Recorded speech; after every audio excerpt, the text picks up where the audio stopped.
Police आयुक्त संदीप कर्णिक श्री काळाराम चरणी लीन प्रभू श्रीरामांचे घेतले दर्शन, नागरिक विद्यार्थ्यांशी साधला संवाद, मंदिर संस्थांतर्फे आयुक्तांचे स्वागत आणि सत्कार, विद्यार्थ्यांशी सांकेतिक भाषेतून संवाद, खूप शिका मोठे व्हा अशा सदिच्छा.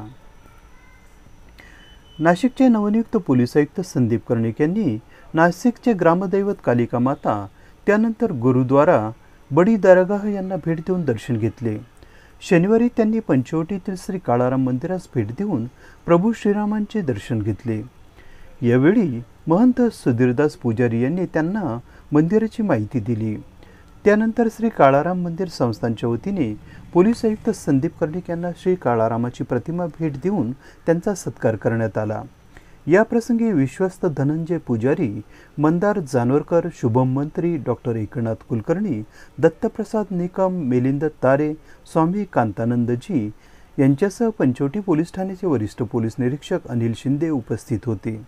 याचवेळी काळाराम मंदिरात दर्शनासाठी सिडको नाशिकच्या ग्लोबल व्हिजन स्कूलचे मूकबधीर विद्यार्थी मंदिराच्या प्रांगणात आले होते.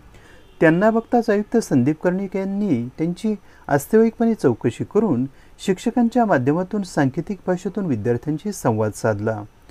खूप शिका मोठे व्हा असा संदेश देऊन भावी वाटचालीसाठी विद्यार्थ्यांना शुभेच्छा दिल्या. शाळेच्या शिक्षकांनी आयुक्त संदीप कर्णिक यांचे मार्गदर्शन सांकेतिक खानाखुनातून अनुवादित करून विद्यार्थ्यांपर्यंत भावना पोहोचवल्या. या भेटीने ग्लोबल व्हिजन स्कूलचे विद्यार्थी, शिक्षिका आणि स्वतः आयुक्त संदीप कर्णिकही भारावून गेले होते.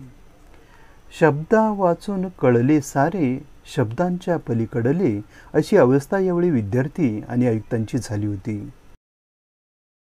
एबी न्यूजसाठी प्रमोद रहाणे, नाशिक.